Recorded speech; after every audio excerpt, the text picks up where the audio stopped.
Journey back with me to a world 2 million years in the past, where a different kind of human walked the earth. This was not our species, but a lineage of such incredible resilience that they endured for almost 20 times longer than Homo sapiens has even existed. This isn't just a chapter in a textbook, it is the ultimate story of survival, a saga of a species that truly mastered the art of existence. I want you to meet Homo erectus. By any measurable standard, they are the most successful human species in the entire history of our evolutionary line. To put their reign into perspective, our species, Homo sapiens, has been around for roughly 300,000 years. In the grand timeline of human evolution, we are the newcomers. Homo erectus, on the other hand, dominated the planet for an almost incomprehensible 2 million years. Their story stretches across millennia in a way that makes our entire history feel like a brief moment. If you're enjoying this journey into deep time, please consider supporting our channel. Liking and subscribing at Time and Secrets helps us immensely in creating more content like this. To all our returning viewers, thank you. Now, let's uncover the secrets of how these ancient humans lived. Today, we will uncover the secrets of how these ancient humans lived. We will explore what they looked like, how they thought, and why their legacy is so critical to understanding our own humanity. Many scientists now consider Homo erectus to be the first true humans, bearing a striking physical resemblance to us and moving in ways that would be familiar to our eyes. They were far from the primitive cave dwellers of outdated imagination. Recent archaeological finds paint a picture of a species with sophisticated capabilities, from crafting complex stone tools and building shelters to showing evidence of caring for their weak and elderly. Their ability to navigate a changing world for 2 million years directly laid the foundation for our own existence. Let's frame their incredible timeline. Homo erectus first appeared around 2 million years ago and survived until as recently as 100,000 years ago. This means that the last populations of Homo erectus were still alive on Earth. At the same time, our own ancestors were beginning to spread out of Africa. The final known fossils were discovered in Ngandong on the Indonesian island of Java, a dozen skull caps and 2 shin bones dating to between 108,000 and 117,000 years ago. This timeline naturally sparks a compelling mystery. Did Homo erectus and Homo sapiens ever meet? Did our direct ancestors ever look into the eyes of the species that had ruled the planet for so long? Researchers have been investigating this for decades. We know that Homo sapiens left Africa in waves. A fossil from Mislia cave in Israel suggests this happened as early as 177,000 to 194,000 years ago. However, the earliest evidence of our species on Java dates to only 60,000 to 70,000 years ago. This gap suggests that unfortunately, Homo erectus likely vanished from Java before modern humans arrived. There is no conclusive fossil evidence anywhere of a direct encounter. But then, an unexpected clue emerges from a very unlikely source: head lice. Genetic research published in the Public Library of Science Biology indicates that human head lice come from 2 ancient lineages that split about 1.18 million years ago, a time when Homo erectus was the dominant human. One lineage spread worldwide with modern humans, while another remained isolated. The existence of both lineages in modern humans could suggest a physical transfer, requiring contact between Homo erectus and early Homo sapiens. It's a tantalizing piece of evidence, but without fossil proof, it remains one of the many unsolved mysteries surrounding this ancient species. The story of their discovery is itself a tale of obsession. In 1891, a Dutchman named Eugene Dubois, searching for what was then called the missing link, unearthed a well-preserved skullcap near the Solo River in Java. This specimen, with its prominent brow ridges and sloping forehead, was his evidence of a transition between apes and humans.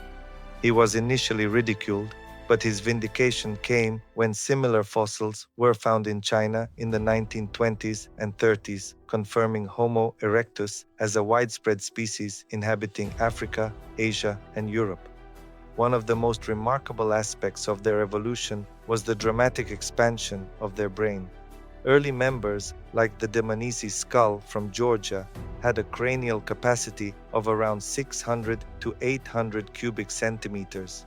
But over time, facing new environments and challenges, their brains grew in size and complexity. Later, Homo erectus specimens from across the continents show brain volumes up to 1,230 cubic centimeters, reaching the size of Albert Einstein's brain. This increase in brain power allowed for more sophisticated behaviors, better problem solving, and greater adaptability. Physically, Homo erectus had a distinctive appearance that set them apart. They were the first humans to have a relatively flat face with a prominent nose, an adaptation thought to help humidify dry air. But they were not modern looking. They possessed a robust, low skull topped with massive brow ridges. The purpose of these heavy brow ridges has long been debated. In 2004, anthropologists Noel Boas and Russell Kiochon proposed a surprising theory. They were an adaptation for fighting. They suggested that Homo erectus might have settled disputes with fists, stones, or clubs, and the skull structure, with a bar of bone protecting the eyes and connecting to the back of the skull, was perfectly designed to dissipate the force of a blow. Intriguingly, many fossil skulls show serious fractures that had healed, meaning these individuals survived significant trauma. As human evolution prioritized social communication over physical confrontation, we gradually lost these pronounced features, developing faces better suited for expressing subtle emotions. Their jaws were more robust than ours, large and thick without a pointed chin. Their tooth enamel was surprisingly thin among early humans, and their mandibles were thicker than those of modern humans or living apes, suggesting they could generate powerful biting forces. Patterns of wear on their teeth indicate a diet rich in brittle foods, possibly processed with their advanced tools. Like us, Homo erectus varied widely in size, standing anywhere from 4 feet 9 inches to 6 feet 1 inch tall, a variation likely due to regional climates and nutrition. This plasticity is a rare trait, shared only with modern humans. They also exhibited sexual dimorphism, with males generally being larger and more robust than females. A stunning set of 1.5 million-year-old footprints from Ileret, Kenya, made by at least 20 individuals, confirms this and provides a window into their social structure, which appears to have been less male-dominated than great apes, but not yet as egalitarian as modern hunter-gatherers. These same footprints reveal something even more profound. Homo erectus was the first human species to walk with a fully modern, efficient gait. Their limb proportions were like ours, making them exceptional long-distance travelers. Furthermore, they were the first in our lineage to have a human-like shoulder, suggesting an ability for high-speed throwing. This adaptation would have been a revolutionary advantage, allowing them to hurl rocks or spears with accuracy, turning them into effective hunters of large game. This marks a dramatic shift from their predecessors and sets the stage for the active, strategic lifestyle that would define the human race. But these physical adaptations were just the foundation of their success. One of their most transformative secrets was something we take for granted: their relatively hairless bodies. As primates, we are unusual in our lack of fur. Studies suggest that Homo erectus was the first human species to evolve this trait at least 1.2 million years ago. But why lose a protective covering? The leading theory involves heat dissipation. When early humans moved from forests to the hot, open savanna and began persistence hunting, the ability to sweat efficiently became a critical advantage. This adaptation may have had an even more profound consequence. Anthropologist Nina Jablonski proposes that the ability to cool the body effectively may have allowed for the enlargement of the brain, the most heat-sensitive organ. So, losing their fur wasn't just about staying cool, it may have been a key step in becoming brainier. This hairless adaptation leads to another question: what about skin color? Genetic analysis suggests that dark skin pigmentation caused by high activity of the MC1R gene dates back to Homo erectus around 1.2 million years ago. Dark skin served as natural sunscreen against intense UV radiation. However, as populations moved to northern latitudes with less sun, they likely developed lighter skin to avoid vitamin D deficiency. A 500,000-year-old specimen from Turkey shows evidence of a disease exacerbated by vitamin D deficiency, hinting that this individual had darker skin in an environment where it was a disadvantage, suggesting their skin color was still adapting. A fascinating insight into their cognitive development comes from the skull of a 1-year-old Homo erectus from Java. This child already had 72 to 84% of its adult brain size. In contrast, a modern human 1-year-old has only about 50%. This reveals that Homo erectus had a faster brain growth trajectory, more similar to great apes. This suggests they probably had a shorter childhood and were not cognitively comparable to modern humans. Our extended period of learning and dependency evolved later. The origins of Homo erectus are still debated. They are generally thought to have evolved from Homo habilis around 2 million years ago. However, fossil evidence shows the two species coexisted for 500,000 years, complicating the story. It's possible that an isolated group of Homo habilis evolved into Homo erectus while others continued, or that erectus arose from an as yet unknown primitive Homo species. There is also heavy debate about where they first evolved, with fossils of a similar age found in both Africa and China. At the peak of their time, Homo erectus shared the landscape with other early humans like Paranthropus boisei, and at the end of their reign, they may have coexisted with and even interbred with other mysterious species like the Denisovans in Southeast Asia. How they hunted and gathered food is a testament to their adaptability. Persistence hunting, using their endurance to run prey to exhaustion, was likely a key strategy. At a site in Olorgesailie, Kenya, the remains of an elephant and giant baboons were found with hundreds of tools, showing clear-cut marks. If they hunted such powerful animals, it implies sophisticated cooperative hunting and likely some form of communication. Their diet was omnivorous and opportunistic, including everything from large game to birds, eggs, reptiles, and tubers, a flexibility that was key to their survival across 3 continents. Yet, for all their skill, they were also prey. Fossils from caves in China show that up to 2/3 of Homo erectus remains have damage consistent with hyena teeth, a stark reminder that their world was filled with danger. Their technological journey began with simple Oldowan stone tools, river pebbles struck to create a sharp edge. But around 1.76 million years ago, they revolutionized tool-making with the Acheulean hand axe. This was not a simple tool, it was a planned, symmetrical object created through a multi-stage process involving hard and soft hammers. The fact that this design remained largely unchanged for over 1 million years is a testament to its efficiency. They also likely used throwing weapons like bolas and even crafted tools from shells. Evidence also suggests they were the first builders. At sites like Terra Amata in France, remains of large oval huts have been found with rings of stones that likely held fires. This signifies a leap in environmental control, creating homes for shelter and social life. This mastery of the environment leads us to one of their most revolutionary secrets, the control of fire. The use of fire was a watershed moment. It provided warmth, protection, and light. Most importantly, cooking food made it safer and easier to digest, potentially contributing to smaller guts and larger brains. The timing of this discovery is hotly debated because campfires rarely preserve.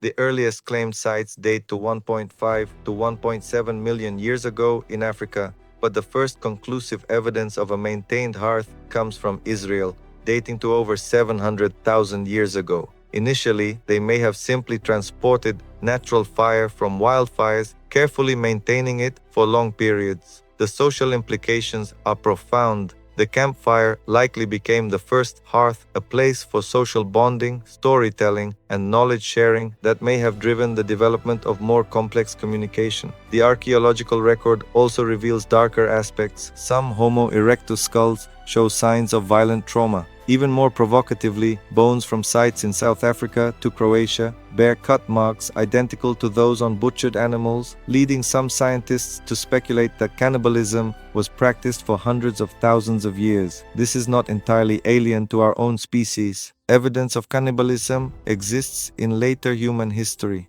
This brings us to a crucial question. Could they talk? The evidence is mixed. Their brain's frontal lobe, associated with complex thought, was smaller than ours. The spinal canal in their vertebrae was narrower, suggesting less nerve control for the fine muscles of speech. They likely lacked the modern version of the FOXP2 language gene. Therefore, most researchers believe they communicated with a rich system of gestures, vocalizations, and expressions, a precursor to full language, but revolutionary for its time. The knowledge needed to create an Acheulean hand axe would have been difficult to transmit without demonstrative communication. Perhaps one of the most astonishing discoveries that challenges our view of them is the oldest known engraving, a zigzag pattern carved on a fossilized shell in Java dated to 430,000 years ago. This is not a tool, it is an abstract pattern. Was it art? A mark of ownership?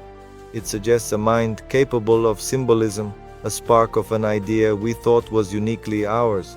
They also collected colorful ochre pigments, which might have been used for aesthetic or symbolic purposes. Even more incredible is the evidence that Homo erectus might have been seafarers. They arrived on isolated Indonesian islands like Flores, which would have required crossing a treacherous 24-mile-wide strait over 800,000 years ago. This suggests the ability to build watercraft and navigate, a level of technological and cooperative ability far beyond what we previously imagined. Perhaps the most human secret of Homo erectus is found in compassion. A 1.77 million-year-old individual from Georgia had lost all but one tooth, yet survived for years, likely being fed soft foods by others. A young boy from Kenya shows signs of a debilitating spinal condition, yet lived into adolescence. These individuals were cared for, not abandoned. This reveals a profound social depth, empathy, community, and the value placed on life beyond mere utility. What ultimately happened to a species so successful? After nearly 2 million years, they disappeared. The main theory points to a combination of climate change and competition. During the last ice age, which began around 115,000 years ago, their habitable areas shrank and fragmented. They were faced with a rapidly changing world and the arrival of new, perhaps more cognitively flexible species like Homo heidelbergensis and Neanderthals. Their technology, successful for so long, may have been too conservative to adapt quickly enough.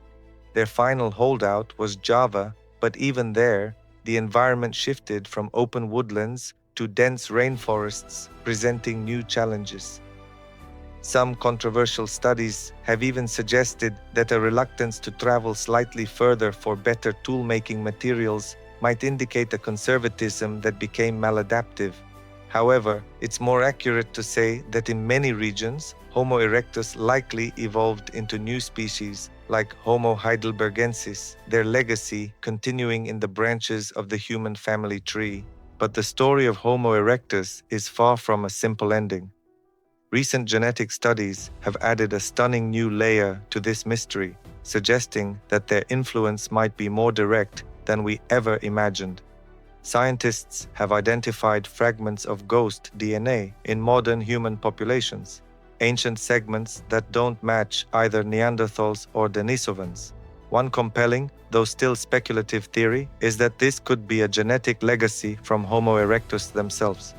If our ancestors interbred with the last remnant populations of this ancient species, then Homo erectus did not simply vanish.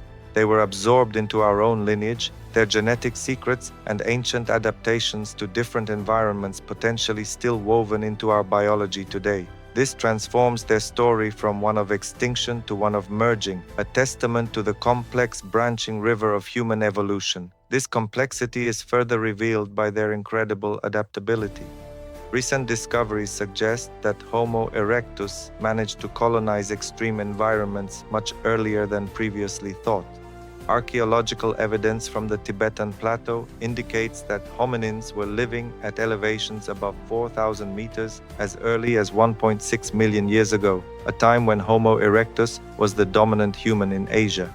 Surviving at such altitudes presents serious physiological challenges, including oxygen deficiency.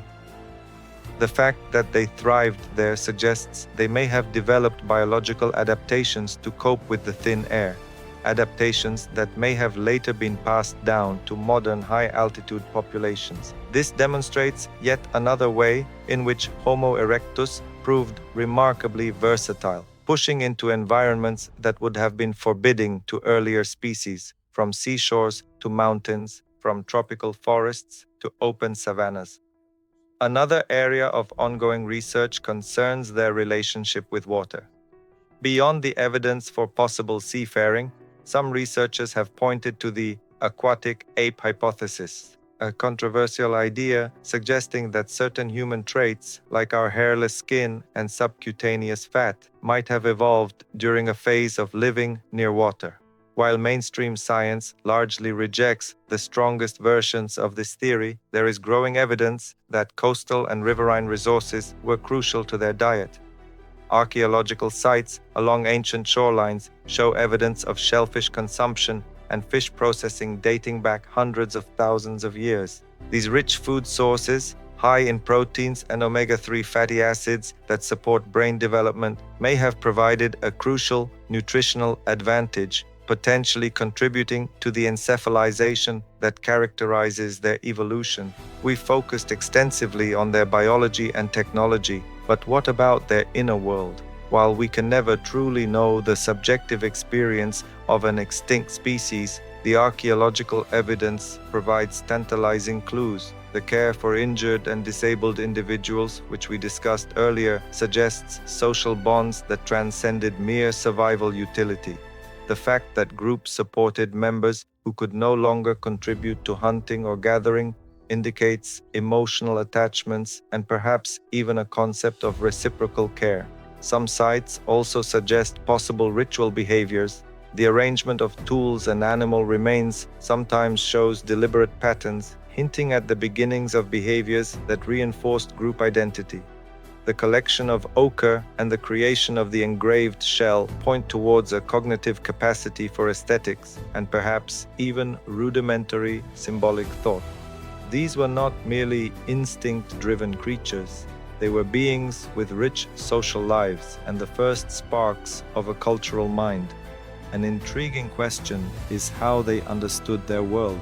Without complex language, their knowledge was likely embedded in the landscape, passed down through demonstration, gesture, and imitation, a mimetic culture. This form of communication, more sophisticated than that of apes, but less complex than full language, would have allowed them to share intricate knowledge about tool-making and hunting. This might explain how they maintained such stable technological traditions across vast distances and time. It was a silent, profound education based on observation and practice. Their social structure likely involved small, flexible bands with fluid membership. The sexual dimorphism we see in the fossils suggests a society with some degree of male competition, but the evidence for cooperative hunting also indicates a level of collaboration that requires egalitarian relations. Within these groups, elders would have held immense value as repositories of knowledge, knowing where to find water during a drought, which plants were edible, or how to predict animal migrations. As we piece together the evidence, it becomes clear that these were not primitive brutes, but complex beings with remarkable cognitive and social capacities. The true legacy of Homo erectus is not just in the fossils they left behind, but in the very blueprint of humanity they pioneered. They were the first to fully embrace what anthropologists call the human adaptive niche, using cultural and technological innovation as a buffer against environmental challenges rather than relying solely on slow biological adaptation. This shift fundamentally altered the course of evolution.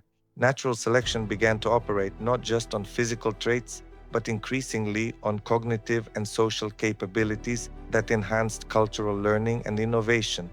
This created a feedback loop between biology and culture that would eventually lead to our own species. Recent excavations continue to challenge our perceptions. Stone tools found at Gona, Ethiopia, dating to 1.6 million years ago, show a level of craftsmanship and planning once thought beyond their capabilities. The precise shaping reveals a mind capable of advanced spatial reasoning. The wide distribution of similar technologies suggests social networks that allowed innovations to spread across continents. Another overlooked aspect is their potential role in proto-domestication. Unusual concentrations of animal bones at some sites might indicate the earliest human attempts to manipulate the environment to attract prey, the first step on a path that would much later lead to full domestication. This capacity for environmental engineering shows a mind capable of understanding cause and effect over extended time frames. The question of their consciousness remains elusive but fascinating. The planning evident in their tools suggests autonoetic consciousness, the ability to mentally project themselves into the future. Their compassion indicates empathy and a theory of mind.